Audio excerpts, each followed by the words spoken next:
நமஸ்தே, வணக்கம். மனதில் ஹிந்தி சேனலில் உங்களை வரவேற்கின்றோம். இன்று நாம் தக்ஷிண பாரதி இந்தி பிரச்சார சபா பிராத்தமிக் பாட்டிய புஸ்தக் என்ற நூலின் பாக் 5 பகுதி 5 ரச்சனா பார்க்க போகின்றோம். இதுவரையில் இதில் 3 பாடங்கள் படித்தோம். ரச்சனா என்ற சொல்லிற்கு இயற்றுதல், கிரியேஷன் என்ற பொருள் என்பதையும் பார்த்தோம்.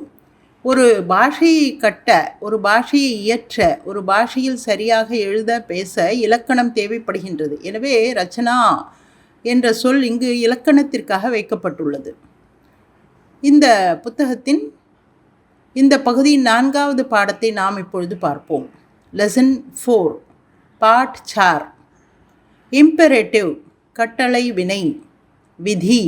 அதாவது பொதுவாக இந்த கட்டளை வினைதான் நமக்கு அதிகமாக தேவைப்படுகின்றது கற்றுக்கொள்ள. எதிரில் இருப்பவர்களை வாருங்கள், உட்காருங்கள், என்ன வேண்டும், சாப்பிடுங்கள் என்றெல்லாம் கூறுகின்றோம் அல்லவா? அதைத்தான் கட்டளை வினை என்று கூறுகின்றோம். இங்கு உட்காருங்கள், அங்கே உட்காராதீர்கள், அங்கு செல், இங்கு வா, இதை வாங்கி வா என்றெல்லாம் கூறுகின்றோம் அல்லவா? இதெல்லாம் கட்டளை வினைகள். இதை ஹிந்தியில் எப்படி பயன்படுத்துகின்றோம் என்பதை நாம் இந்த பாடத்தில் கற்றுக்கொள்ளப் போகின்றோம். பாடத்தை பார்க்கலாமா?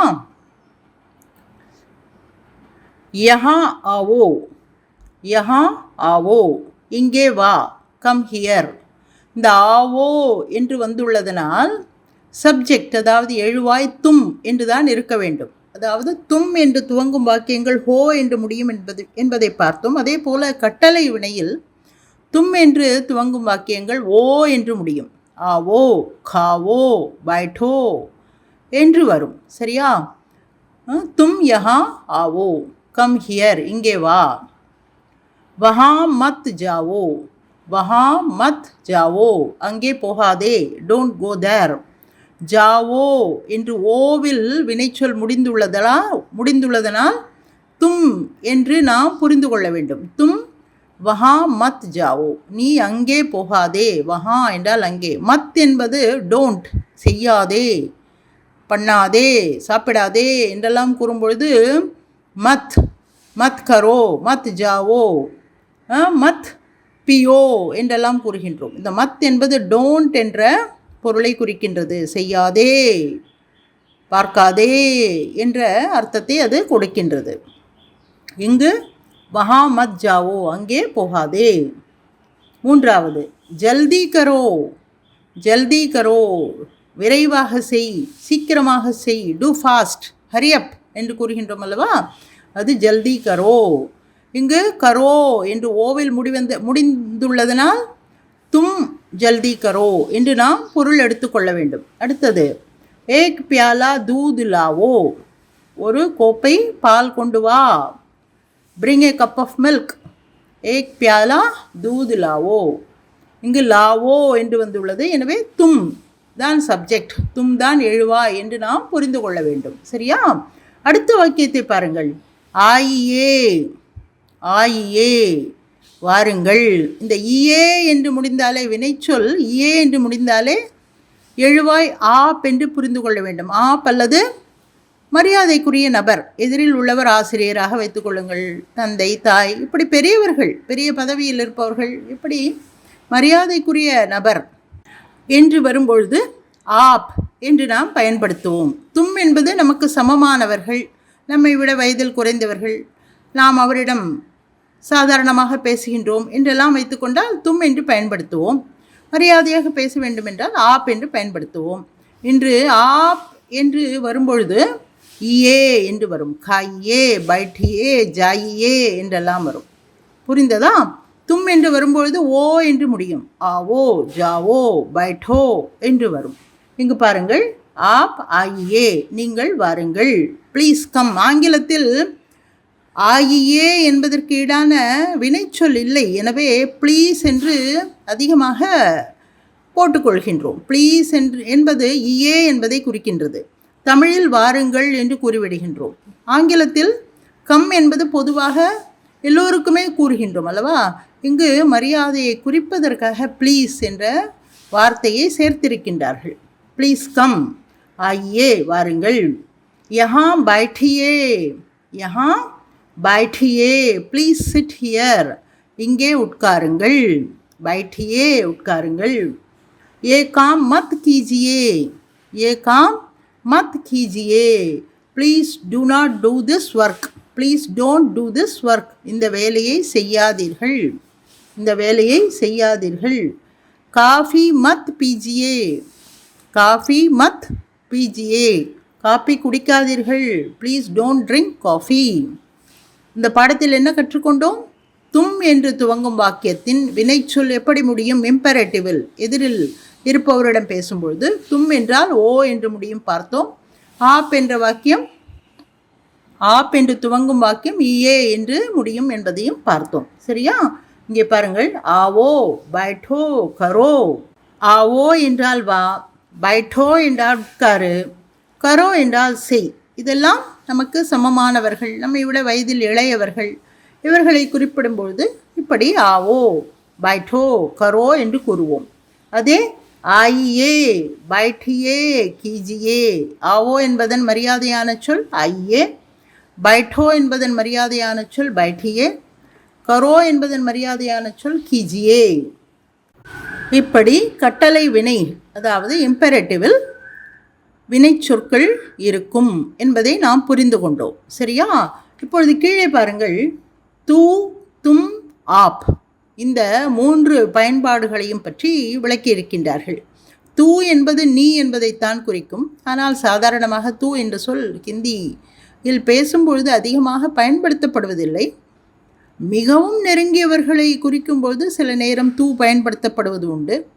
கடவுளை பற்றி கூறும்பொழுது கூட தூ என்று பயன்படுத்தி கவிஞர்கள் கவிதை எழுதியிருக்கின்றார்கள்.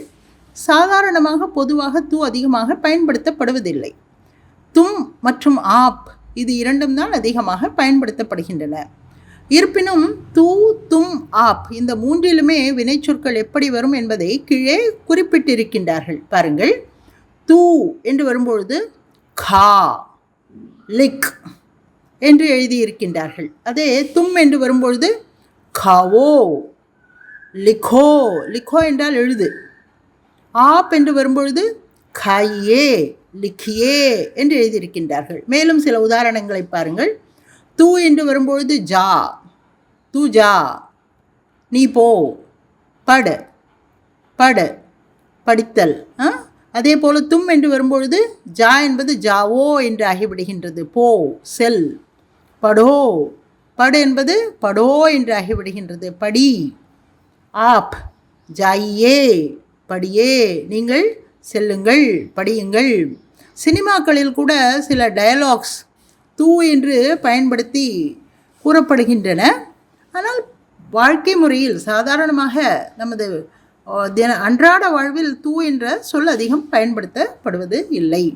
தும் மற்றும் ஆப் தான் அதிகமாக பயன்படுத்தப்படுகின்றது. தும் என்பது வினை சொல்லில் ஓ என்று முடியும். நீ போ, தும் ஜாவோ, நீ படி, தும் படோ.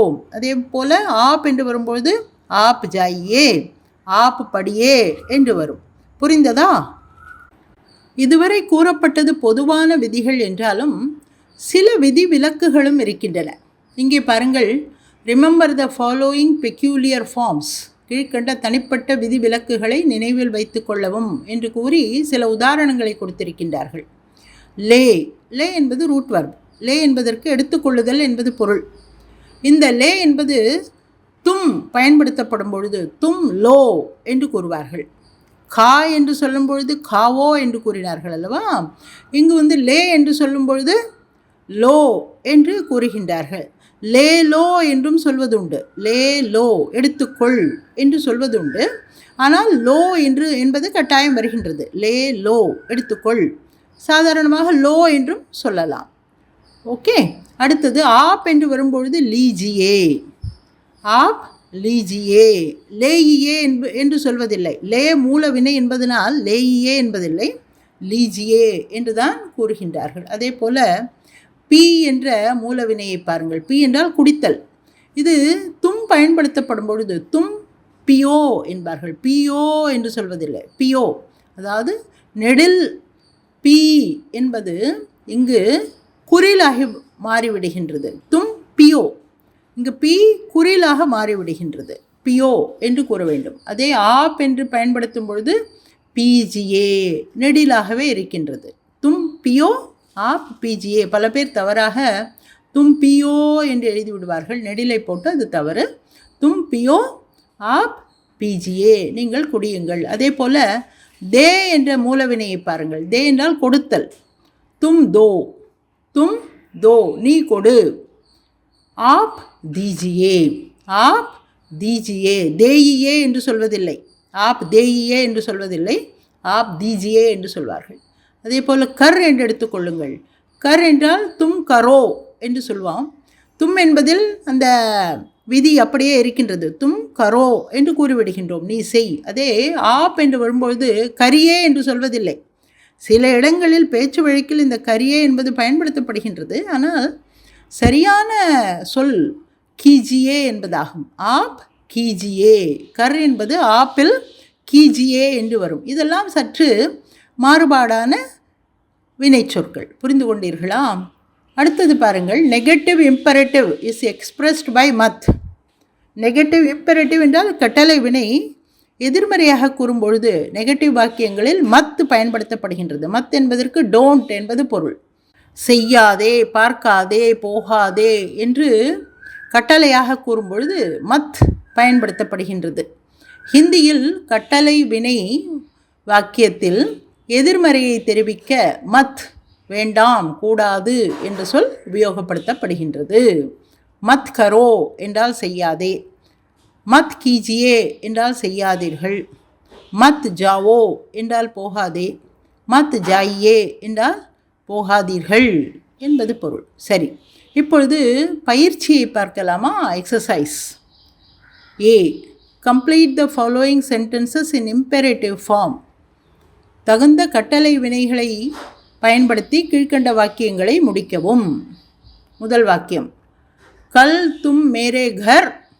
ஆ என்று பிராக்கெட்டில் ஆ போட்டுள்ளது, தும் என்று வந்துள்ளது. எனவே எப்படி வர வேண்டும்? ஆவோ. கல் தும் மேரே கர் ஆவோ, வா. அடுத்தது இரண்டாவது வாக்கியம் பாருங்கள். தும் ய தமாஷா ஜரூர் தேக்கோ. தேக் என்று வந்துள்ளது. தேக் என்பது மூலவினை. அது தும் என்று பயன்படுத்தப்படும் பொழுது தேக்கோ, நீ இந்த வேடிக்கையை கட்டாயம் பார். தும் ஏ தமாஷா ஜரூர் தேக்கோ. ஜரூர் என்றால் கட்டாயம், தேக்கோ பார். மூன்றாவது வாக்கியம், ஆப் ஆஜ் வஹா ஜா என்று வந்துள்ளது. ஜா என்பது போ என்ற அர்த்தத்தை குறிக்கின்றது. ஆப் நீங்கள் இன்று அங்கே, ஜா ஆப் என்று துவங்கும் வாக்கியம் எப்படி இருக்கும்? ஜாயியே. ஆப் ஆஜ் வஹா ஜாயியே, அங்கு செல்லுங்கள், இன்று நீங்கள் அங்கு செல்லுங்கள். நான்காவது வாக்கியம் பாருங்கள். ஏ காம் மத். ஏ காம் மத், இந்த வேலையை. டோன்ட், மத் என்றால் டோன்ட். கர் என்று பிராக்கெட்டில் கொடுத்துள்ளது. இங்கு தும் என்றும் வரவில்லை, ஆப் என்றும் வரவில்லை. எனவே நாம் இரு வழியாகவும் எடுத்துக்கொள்ளலாம். ஆப் என்று எடுத்துக்கொண்டால் ஆப் ஏ காம் மத் கீஜியே என்று சொல்ல வேண்டும். தும் என்று எடுத்துக்கொண்டால் தும் ஏ காம் மத் கரோ என்று சொல்ல வேண்டும்.